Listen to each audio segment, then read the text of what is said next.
पवन सिंह नाम है बेटा, कुछ संभव बा। इससे हम कहतनी कि पावर स्टार पवन सिंह के एगो जौन बा की पोस्टर रिलीज भहुए काल यासी फिल्म से, जौन पोस्टर के नाम रहुए सुन मेरी लॉलीपॉप। सुन मेरी लॉलीपॉप जौन एल्बम बा यासी फिल्म से लॉन्च भहुआ, में पावर स्टार पवन सिंह अंतरा सिंह प्रियंका के आवाज रहुए। भैया रातों रात खेला हो गइल बा। खेला ई हो गइल बा कि आज तकले पावर स्टार पवन सिंह के जौन बा की अंतरा सिंह प्रियंका के संगे गाना ना आई रहा, कबो ना आई रहा आज तकले। लेकिन कंपनी वाला तो गाना गवा दिले रहन अंतरा सिंह प्रियंका से, लेकिन पावर स्टार पवन सिंह के जब गावे के बारी हुए, जब पावर स्टार पवन सिंह के गाना रिलीज करे खतरा जब बुलावल गए गायकी करे खातिर, तब पावर स्टार पवन सिंह कहूँ जे ना ना, तू पहले अंतरा सिंह प्रियंका के आवाज निकालो आ एमे शिवानी सिंह के आवाज डालो। पावर स्टार पवन सिंह के गाना में से अंतरा सिंह प्रियंका के हटा दिहल गइल बा फाइनली। रउआ सब इतना मानी आ जौन बा की शिवानी सिंह के गवा दिहल गइल बा। फाइनली टीजर भी गाना के रिलीज हो गइल बा आ टीजर एबार शाम के रिलीज भइल। हम बता दी कि जौन ई हथियार गाना आई रहा, ये गाना ले जबरदस्त गाना जौन बा की यासी फिल्म से आ रहल बा उ बा। हम बता दी कि टीजर जवन बा आज रिलीज हो गइल बा, लेकिन गाना रिलीज हुई 5 दिसंबर के, यानी 5 तारीख के गाना रिलीज हुई।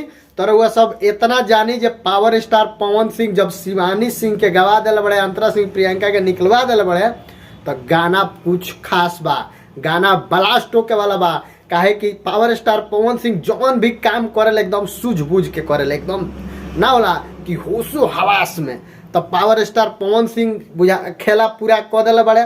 खेला कैला के मतलब कि अंतरा सिंह प्रियंका के हटा दिहल गइल बा आ वो गाना में जौन बा की शिवानी सिंह के गवा दिहल गइल बा finally.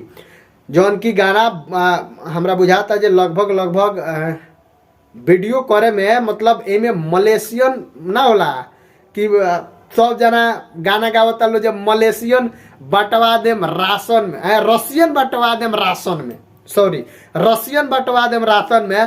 Power star Pawan Singh के पावर देखो, रशियन नचवा दिले बड़े गाना में।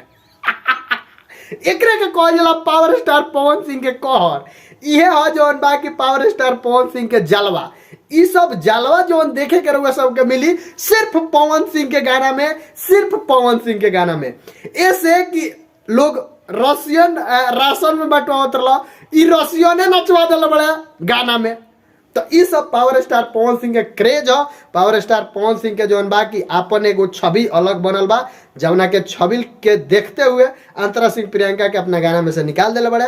फाइनली शिवानी सिंह गौले बड़ी। गाना के टीजर जौन बा की फाइनली यासी फिल्म्स पर आ गइल बा। और वह सब जाके देखी, गाना के टीजरे में मोए मजा मिल जाता, अभी गाना दूर के बा। तो वह सब जाके देखी, बहुत बेहतरीन जौन बा की गाना बा। गाना 5 दिसंबर के आई फाइनली। तो हम बता दी कि अंतरा सिंह प्रियंका खातिर ही बहुत का कही दुख के घड़ी कह सकतानी। ऐसे कह सकतानी जे एगो उनकर कैसे कैसे नंबर आयला पवन सिंह के संगे गावे के, लेकिन वो छट गई। तब इतना सब रउआ सब जानी कि पावर स्टार पवन सिंह के गाना जौन बाकी 5 दिसंबर के आई। तो तब तक खातिर यह कहम कि वीडियो के खूब ज़्यादा शेयर करी आ थोड़ा सा आशीर्वाद रउआ सब दी, चैनल के सब्सक्राइब कर ली, काहे कि हर खबर भोजपुरी के सबसे पहले दिले हम। तो मिलता नहीं अगला वीडियो में, तब तक खातिर नमस्कार।